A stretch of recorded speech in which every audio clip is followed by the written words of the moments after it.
All Hit Radio.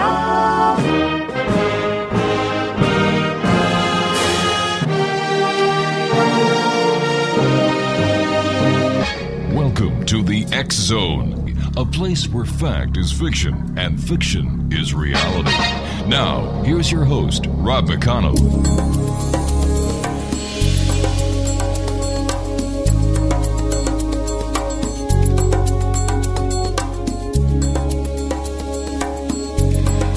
And welcome back, everyone. This is the X Zone. I am Rob McConnell, coming to you from our broadcast center in Hamilton, Ontario, Canada.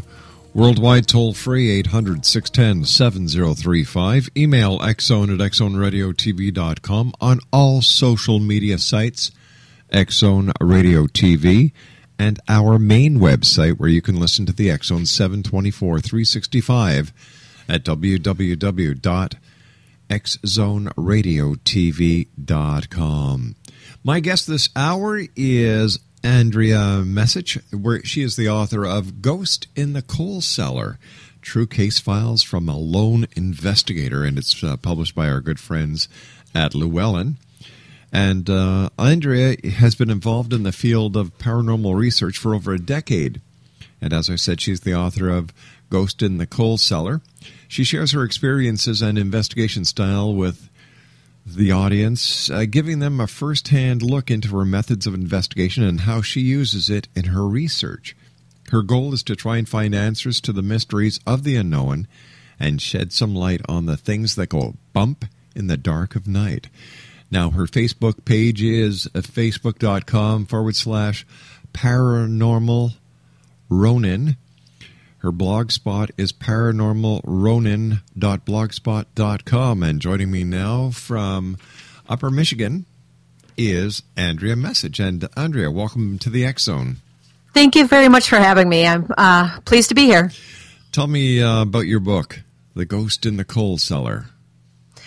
Well, The Ghost in the Coal Cellar is actually an introduction to some of my most I would say some of my best cases that I've actually investigated.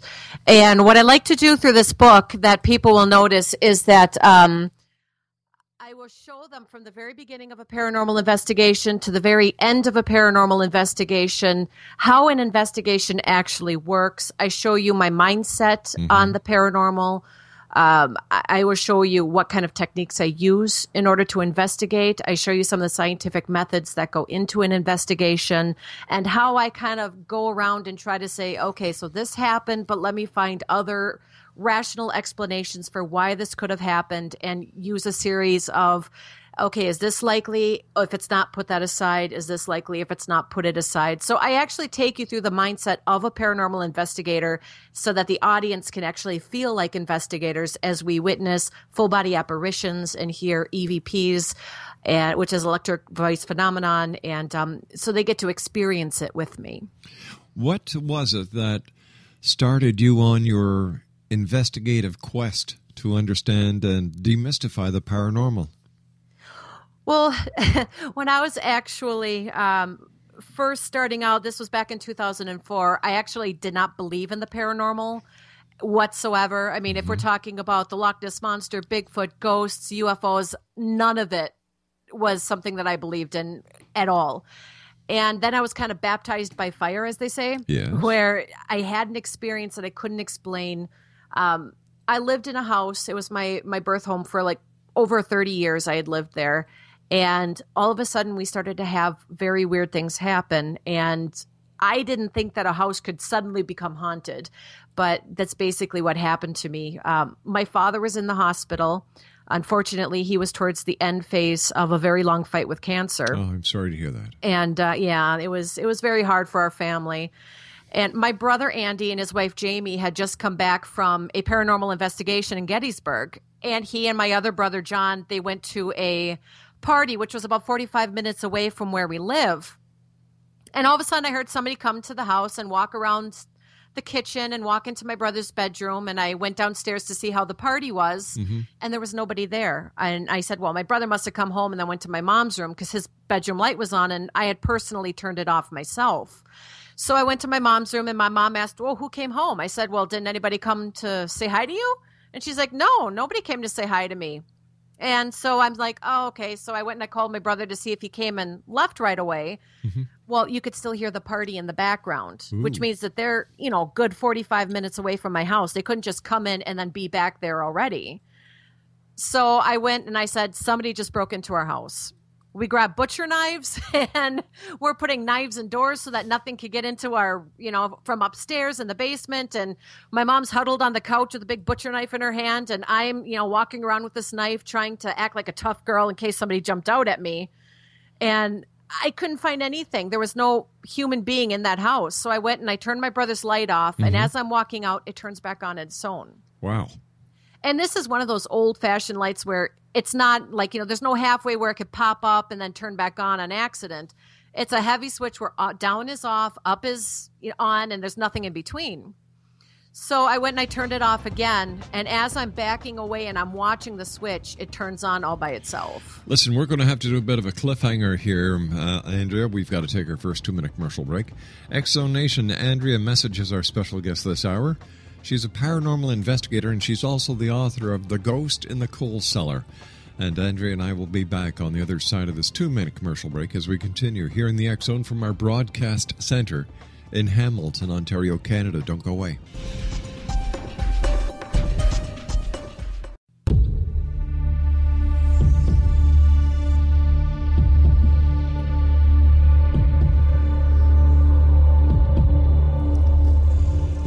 Welcome back, everyone. As we last left, Andrea, she was talking to us about her baptism by fire into the world of the paranormal. Now, if my memory serves me correct, you and your mom have armed yourself to the hilt with a couple of butcher knives, and you think that somebody has broken into your home. You've called your brother, and you can hear that he's still at the party. So please continue.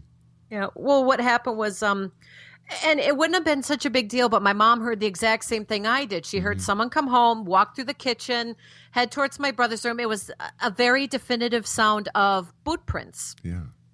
And so, we were terrified. And my brothers were both police officers at the time, since retired. And so they came rushing home. And they did a perimeter search to see if somebody had tried to break in the house or maybe had broken in the house. It had rained that night. And they could see their footprints in the mud, but their footprints were the only footprints in the mud. All of our windows were perfectly locked. All of the doors that we had locked at the time were locked. Nothing was tampered with. There was no evidence of anybody having ever been in the house. And I know that I saw that light switch turn on 2 times. When I turned it off, I actually physically watched it turn on the last time. My mom is 100% positive that she heard somebody in the house because she heard the same footprints that I had heard when I was upstairs, and that's why I'd come downstairs to see if my brothers were home. And so we couldn't explain it. And then after that, we started to have more incidences happening in the home that were unexplainable, like whispers in the night where you'll hear your name and then you ask who's talking to me and they'll say it wasn't me. And then you're like, well, I know I heard my name somewhere. My gosh. And then there was one time I was talking on the phone with a friend because I was really upset. I couldn't find batteries for my remote. And I'm not a caveman. I'm not about to get up and change the television channels manually. Of course not. No. So I wanted, batteries, and I just couldn't find them. I knew I had just bought a new box. And all of a sudden, as I'm sitting there talking to her, from out of my closet on the very top shelf, it was pushed way back to against the wall. Mm-hmm. It flew out of the closet, which it actually spit out of the closet about 8.5 feet because my bed is 8.5 feet away from where the closet was. So it flew out of the closet and 8.5 feet later crashed into my bed, landed face down. And when I picked it up, it was a box that was completely full of batteries. And it was almost as if something was saying, hey, I know where your batteries are. Whoosh, there they go. Wow. And a lot of things started to happen, but then unfortunately my grandmother had passed away in January of 2005, and then my father passed away a few months later. And so we weren't really paying attention at that time. Sure. But then about a month later, after my father had passed away, my mom and I had bought a landline phone for our house, and it had one of those this is when digital was becoming like the new hot thing. Like if you had a digital voicemail machine, it was like the biggest thing in the neighborhood. Yeah, I remember that. Yeah. We finally got those. We were so excited. We couldn't believe it. And then we saw that it was blinking, and we had our very first message, and we were more excited than we really should have been. I mean, we were like laughing and just jumping up like, oh, let's play. And as we played, all we hear is white noise, like somebody had butt dialed us, because that was when the phones used to butt dial back then. And we listened and nothing. And then all of a sudden we heard something, and our jaws dropped. So then we ran, and we had my brother come home from work on his lunch break, and he listened, and his jaw dropped. So we called my other brother. He came home. We didn't tell anybody what we heard. We just let them listen for themselves. And he was shocked. He turned to all of us and he said, "That's Dad's voice." And what we heard on that recorder a month after my dad died, and this is brand new, wasn't in the house before he passed away, was my dad saying, "I love you." And another voice saying something about a light, like there's the light. And then the message cut out. Wow. Yeah. You know, that must have been one of the most moving moments that you or anyone else in your family listening to that message will ever have again. It was really life-changing. I mean, that is actually what caused me to become a paranormal investigator, because to hear your father's voice a month after he passes away, and you know that there is absolutely no possibility that his voice should have been on that machine, because it was a brand new machine that was not even in the house before he died. And to hear his voice saying, "I love you," and then another voice talking about a light, and then everything just cuts out. And so I knew something more has to be out there, and I want to know why, and that's how I became a paranormal investigator. What has been the most significant case you've worked on as a paranormal investigator? I mean, besides the one that you just told us about with the digital recorder on the brand new phone when your dad gave you that very loving message? Yeah. I think one of the ones, and I discussed this one in the book, I think one of my favorite cases to this date is actually the First Ward Schoolhouse in Wisconsin Rapids, Wisconsin. And that's actually where I got the title of the book, Ghost in the Coal Cellar, because this took place in a coal cellar. Basically, this was an old schoolhouse, and there's a little coal cellar off in the basement where a lot of very odd things happen. They call one wall, they actually call a portal to hell, because it's a wall that's very cold, and there's a spirit in there that's not exactly very friendly. And a lot of things happened at that particular place that they were some of my most favorite moments, because when you're talking about the Holy Grail for paranormal investigators, you're talking about full body apparitions, you're talking about physical contact, you're talking about really great EVPs, and I got all of those at this particular place. Tell me about the full body apparition. The full body apparition, and this was something I'll never forget this to this very day. It's like literally just like etched in my mind. It was actually it was the scariest but most exciting thing that I had ever seen in my life. I had come out of the coal room, and I was just doing a random sweep for electromagnetic fields, because we were getting a lot of EMF. And I wanted to make sure that there weren't any like piping or something, because it was an old schoolhouse. I mean, so you're going to get a lot of natural EMF to kind of set any EMF meters off. So I was just kind of scoping the area to find out where the strongest readings were. And then I turned and I looked, and in this wall, there's a small, probably a little child-sized figure, white billowy shirt, knicker pants. Like, I don't know if you know, like knickers, like they're kind of like the pants that are cinched at the bottom and kind of baggier. And they were like brown knicker pants and brown mousy hair. And I couldn't tell if it was a little girl with the hair pulled back into a ponytail or a little boy hair, but it was brown mousy hair and absolutely no face. And just a blank face. It was just like you could actually see through into the other room with this face. And he's just staring at me from this doorway, and I'm staring back. And all of a sudden, he darts into the room, and I go running after him. And I go and look in this room to see if there's any other way that anybody could have been there and then escaped. And there's no other way out than to have come back through that doorway and past me. And there was not anybody in that door. And it was just the oddest thing, because, like I said, I could see every physical feature of this child except for the face. The face was completely blank. Wow. Yeah. So how long did this actual solid spirit stay around? Was it couple of minutes? Was it 30 It seconds? felt like forever. Really? I mean, it felt like forever, but I would say if I had to guess, we probably stared at each other for a good 30 seconds before it finally, and it didn't just disappear. It ran back into the room, and then when I got to the room, it was gone. But it actually, I mean, it was about at least 30 seconds. It was not very quick, but it was not very long. It was kind of like, just enough time for me to be able to just kind of get it etched in my mind, like every detail except for the face, because there was no face. Did the spirit or entity try to communicate with you? It didn't at that time. It was almost like it was shocked that I even saw it, because it seemed like it got scared and then it ran back into that room and tried to hide from me. But there was a moment when we were in the coal cellar and I did have kind of a negative thing come over me, because there is a lot of negativity in that coal room, and something very serious happened when I was in that room. But after I left, there is an EVP of a young child, and this is clearly a child's voice saying, "Okay, you're safe." Like it's relieved that I'm finally out of that coal room. So I think that might have been the child figure that I saw was actually the one who was standing by me and actually saying, "Okay, you're safe," in a very relieved sounding voice.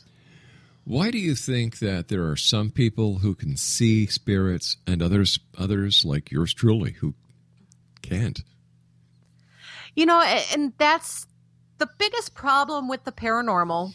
Is by its very definition, paranormal means things that cannot be defined by scientific means. And it's outside of scientific definitions at this time. I mean, it doesn't mean that's my goal as a paranormal investigator, is to try and find answers. And maybe one day we can make at least something of the paranormal more known. But there's so much that we just don't know and just don't understand. I don't consider myself a sensitive or a psychic or, because by any means, otherwise, I'd be rich and famous on one of those 1-800 telephone numbers. Call me, and for $1 a minute, I'll tell you your future. Sure, 1-800 rip me off, yeah. Yeah, but it's, so I mean, I'm not like, so I don't believe that it necessarily has to do with sensitivity or, psychic energy or anything like that. I think a lot of times it just has to do with when you're, like they say that the people who witness the paranormal the most are children and animals, because children and animals don't have this taboo. They don't understand that if they see something that's not supposed to be there, that they have to rationalize it away. They just accept it for what it is. And I've come to the point where I know that there are things out there that I can't explain, and I accept that. And I think maybe that they feel that I'm accepting that, and they feel that I'm looking for answers. And maybe that's just why they're more willing to appear to certain people. How do you think that your keenness as a paranormal investigator has changed your religious beliefs, the way that you saw religion the day before you were baptized by fire into the world of the paranormal compared to the day after? To tell you the honest truth, I think that the paranormal actually strengthened my religious beliefs. I was born and raised Catholic, and I'm still Catholic today. And a lot of my theories and a lot of the things that I actually research come from my own Catholicism. And I spent a lot of time talking to a Catholic priest who happens to be a believer in the paranormal about his theories. And that's something that I always keep in the back of my mind when I'm on a paranormal investigation, to see if I can put those theories to the test and see if I could come up with some kind of an answer to why are spirits still here. Stand by. We've got to take our news break at the bottom of the hour, Andrea. Andrea Mesich is our special guest, Exonation. She's the author of The Ghost in the Coal Cellar, True Case Files from a Lone Investigator, and it's available from our good friends at Llewellyn. 1-800-610-7035, worldwide toll-free. And don't forget, you can listen to the X-Zone 724-365 by going to www.xzoneradiotv.com. Or now you can listen on your cell phone at 213-401-0080. Or if you don't have a very extensive long-distance plan, give us a call at 1-800-610-7035 and enter extension 610, and you'll be able to listen to the show. We'll be back on the other side of this break as we continue here in the X-Zone from our broadcast center in Hamilton. Don't go away.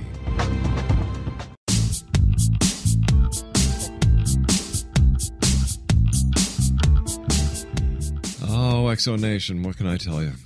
the things we talk about during commercial breaks.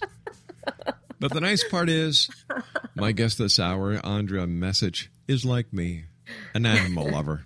Yes, I am. Yeah. I love animals. You know what? I even love, everyone always says, like, snakes, ew, and I love snakes, and I'm afraid of spiders, but I love tarantulas. I'm just, I love animals. Well, that's great to hear, and if you need to breathe, let me know.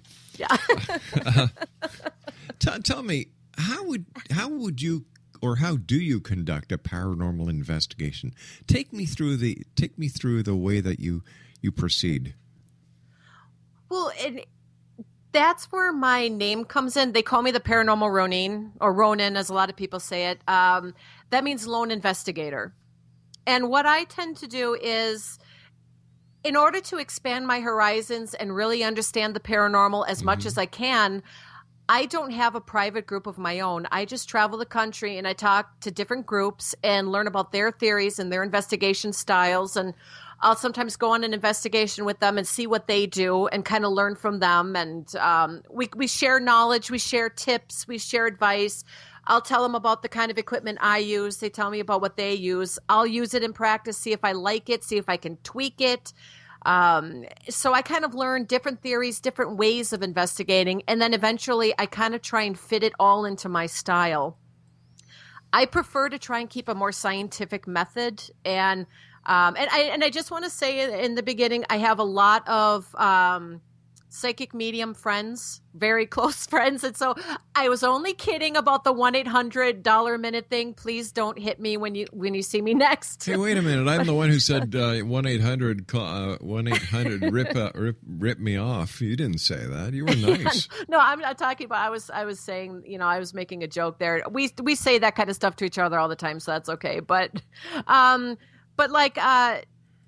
I will actually try to do a scientific method. I don't bring in a lot of like the Ouija board. Some people use Ouija boards. Some people like to use psychic mediums. I tend to use like the electromagnetic field meters, which are very controversial. There's a thing called the electroscope. It's relatively new in the field of paranormal investigations. It kind of senses static electricity. It's very touch sensitive rather than EMF sensitive, where any natural or man-made EMF could set off an EMF meter. This is more like if you get close to it and you touch it, it actually goes off, which makes it a little more reliable. Right. They have this pad where you remember those shirts from, I think, like the 80s and 90s, where if you'd touch it with your body heat, it would change colors. Yeah, and then sure. Schools banned it because guys started to touch the girls' boobs to try and make handprints. And so then they got banned from the schools. Well, and it's true. Well, they actually have a pad now that's very similar to that if you touch it, it changes colors because of the body heat. Right. And one of the theories is that if a spirit does try to touch it, it takes less energy for them to manifest and be able to create even just enough of a heat change in order to make something on this pad. And it's something that you can watch happen in front of you and take pictures of and video of and be able to collect it right on the scene. So I use that a lot of times. But the biggest thing that I like to use are my eyes, my ears. I like to have my full senses about me. I don't want to stare at a piece of equipment and just sit there and wait for it to light up. I want to look around and see if I see shadows or see if I see figures. I have digital recorders with me to capture any potential electro voice phenomenon that I could possibly get. So your body is one of the best tools that you have. The next tool for starting investigators, if you're starting on a budget, would be a really good audio recorder, a video recorder, and a still camera. So let's say that you're called into a house where the occupants believe it is haunted by a ghost. How would you proceed with that investigation? Well, the first thing that you would do is you would actually go and you would interview the owners.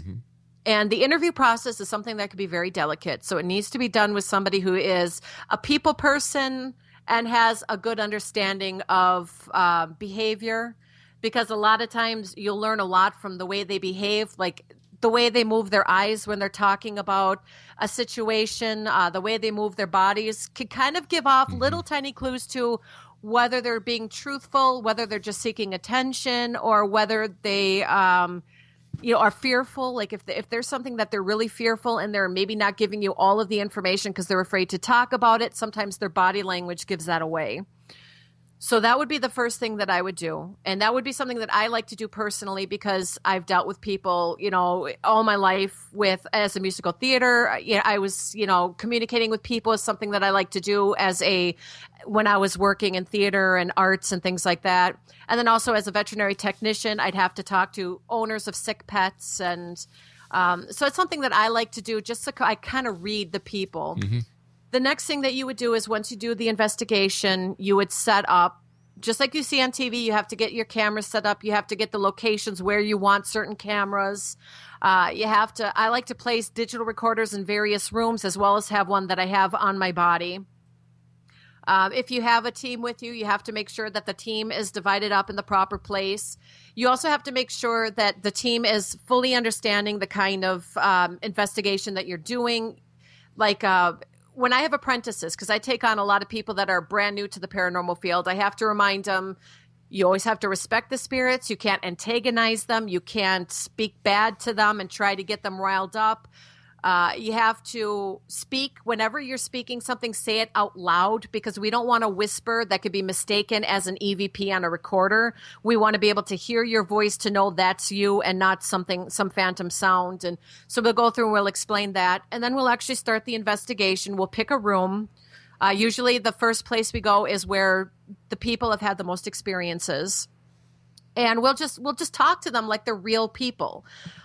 We don't talk to them like they're dead people. We just talk to them like a spirit, like they're actual people standing in front of us. Like, hey, my name is such and such. Would you like to talk to me? Would you like to explain this to me? Do you know? We'll just ask questions. We give them time to answer, or we'll play like little games, especially if there's children spirits involved. I usually take toys with me, and I give them things that they can manipulate and just communicate with us through these different toys. And so we just kind of go and we do these various things. Now, the next step after, like, let's say a ball rolls. Like I'm playing toss the ball and finally somebody's tossing the ball back to me. The next thing I like to look at is, are there any air currents coming from, say, a vent for the heat and the air conditioner? Or is there any air currents coming from a window, from a door? If a door is going this way, I try to find different ways to explain the situation that's going on. And if I can't explain it, what I'll do is try to recreate. Like I'll sit there and I'll say, can you do it again for me so that I know that it's you?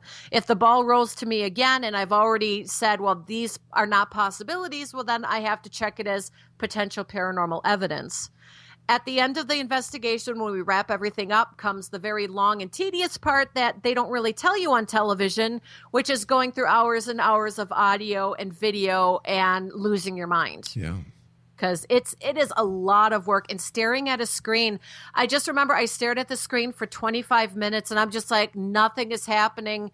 And then I realized I forgot to press play. Ooh. So, I mean, but that's exactly what a paranormal investigation sometimes like. Sometimes you will see something and it's going to be the same picture for 3-4 hours with nothing happening. And you have to watch every second of it. It looks like it's on pause because nothing's happening. I mean, the room doesn't change unless you see somebody walk through it. Yeah. But you have to watch every single minute because you don't want to miss a potential shadow or a potential manifestation that might last for only a minute.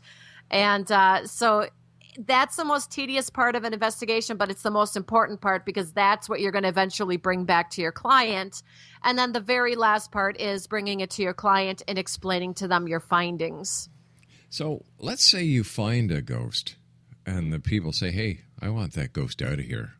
What do you do? For me personally, I always tell them that it is up to their religious beliefs.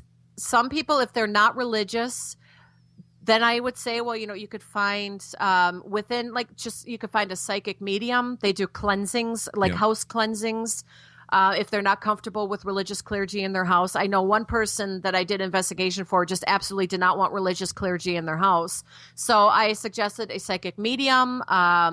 We live in an area, we're surrounded by different tribal communities. And I said you could find a shaman, or a medicine man that can actually do cleansings of a house as well. Generally, for those who are religious like myself, I would recommend a priest or a member of the clergy who is experienced in blessings of homes or home exorcisms, so to speak.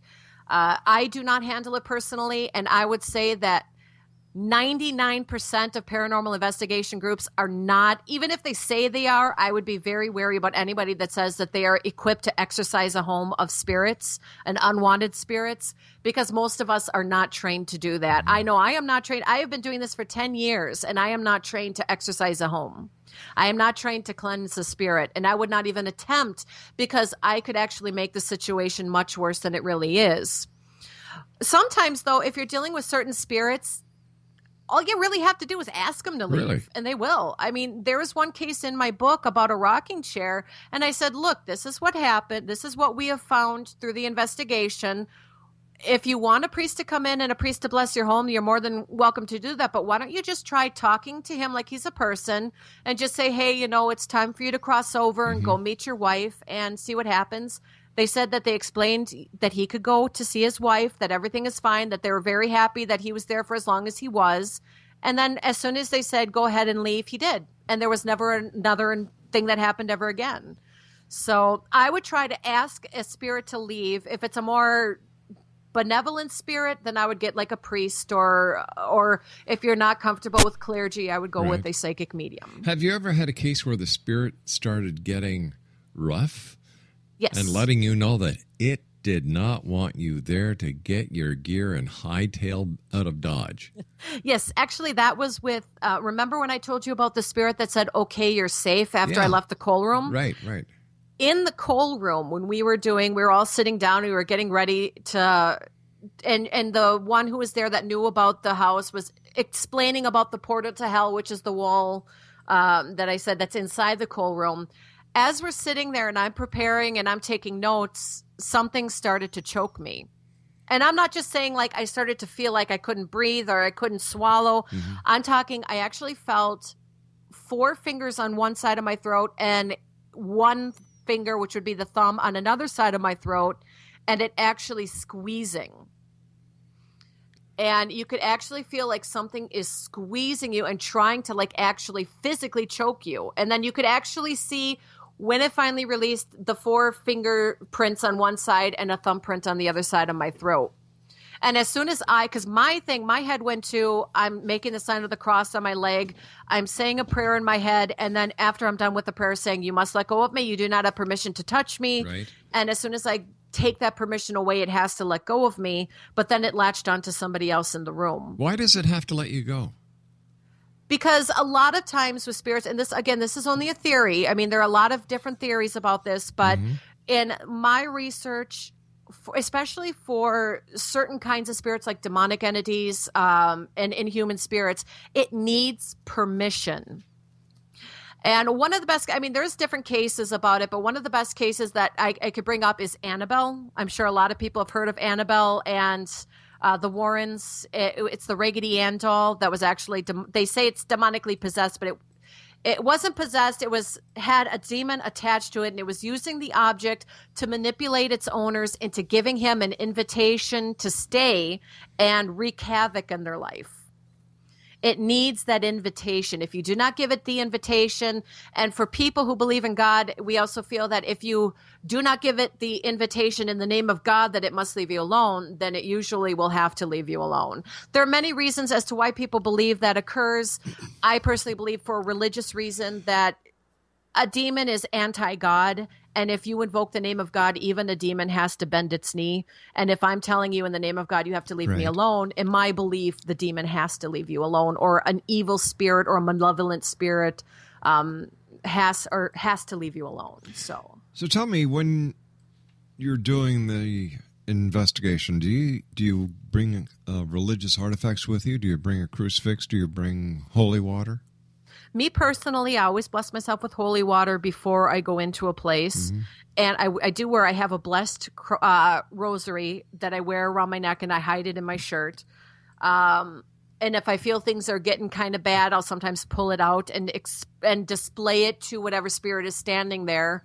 Like if something's getting hinky and a spirit's not being so nice, I take it out to let them know you have to cool it down because, I got the sign of God here on me. A lot of times though, it's in my head, it's prayers of you cannot attach to me. I do not give you an invitation. You are not welcome. I'm here to communicate with you, but you're not allowed to go any further than to let me know you're here and why you're here. And that's about it. I'll bless myself when I leave. After I leave, I will re-bless myself with holy water. What is it you're trying to communicate? What's the message?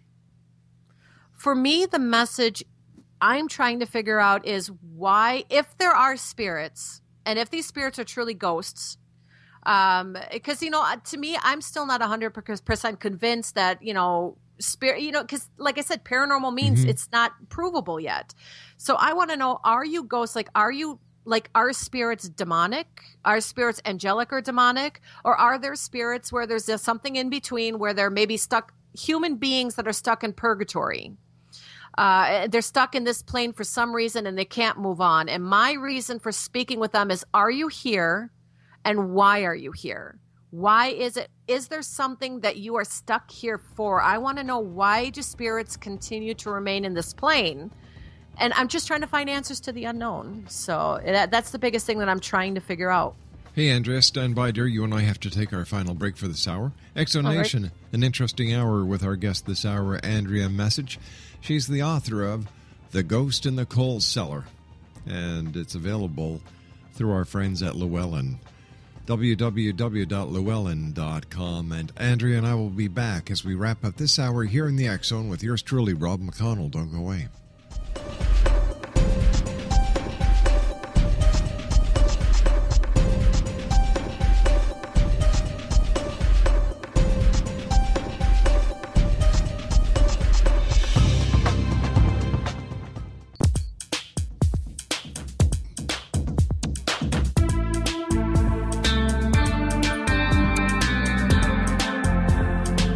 Welcome back, everyone. Whether you're a skeptic or whether you're a believer, send me an email. Tell me what you think about the paranormal and parapsychology. My X-Zone email address is xzone@xzoneradiotv.com. That's xzone@xzoneradiotv.com. My guest this hour is a lady who faces danger when she goes on these paranormal investigations. I was just embellishing a little bit here, Exonation. Her name is Andrea Mesich. The name of her book is The Ghost in the Coal Cellar, True Case Files from a Lone Investigator. First of all, Andrea, it's been a great pleasure having you on the show. What's next for you? Are you going to be writing more books as you get more and more cases under your belt? Actually, I am working on a second book. I'm actually working on a couple different projects. Mm-hmm. One project is another book similar to Ghost in the Coal Cellar, only with people have been asking me to add more stories. So I'm actually working on a bigger version of Ghost in the Coal Cellar. I'm working on a children's book because children hopefully will one day carry on paranormal research for us and help us continue to find answers so that we make the paranormal one day hopefully a science. And I'm kind of writing a book that kind of, because there are so many kids that have had paranormal experiences, and I just want them to know they're not alone. And it's okay to have these experiences and to find help for these experiences. And so I'm making kind of like a very friendly, book about paranormal investigating. And I'm also writing a paranormal investigation how-to guide that includes paranormal stories from real investigations and how they tie into things that people should know about spirits, such as what type of spirits there are, what type of equipment is used in paranormal investigations, and how to talk to clients. There are so many television shows available for viewers today that are ghost hunters, Bigfoot hunters, UFO hunters. In your opinion, are these shows helping or are they hindering? Now, to me, and I make fun of Ghost Adventures so often, and people get so mad at me, but it's all in good fun. Zach Bagans likes it when you make fun of him, so don't write me nasty letters. But I actually think that in one huge way, they do help. And that's people who have had paranormal experiences for many years lived with a stigma of having had these experiences and being afraid to come forward and say something because they were afraid of ridicule. They were afraid of what their religious community would say. And with shows like this, especially with Ghost Hunters, when that first became one of the big deals, and they used to go to private homes and do paranormal investigations of actual real people who needed help, people started to say, there are people just like me out there, and they're not afraid to come forward. And there are these groups that exist that can help me find answers. And they're more willing to come forward to seek the help that they really need, which in turn helps us as investigators, because if they didn't come forward, where would our research be? Exactly. You know, they help us because we can, and that's why we do it for free, because they're helping us as much as we're helping them. We're trying to find answers for them, and that in turn helps our research. So that's one thing I can definitely say about paranormal shows is it's opened up the eyes of so many people who were afraid to come forward that now say there's help out there, and there are people like me. There's nothing to be ashamed of. You know what? This hour has gone by so fast. I want to thank you so much for joining us, Andrea. Continued success. Exonation, our guest this hour has been Andrea Mesich. She is the author of, all right, do you have your pencils and paper ready? The Ghost in the Coal Cellar. True Case Files from a Lone Investigator. Once again, The Ghost in the Coal Cellar is available on Llewellyn.com. I'll be back on the other side of this commercial break with the news as we continue here in the X-Zone from our broadcast center in Hamilton, Ontario, Canada. You can always send an email to xzone@xzoneradiotv.com, and if you'd like to listen to the show 7/24/365, www.xzoneradiotv.com. My name is Rob McConnell. Don't go away.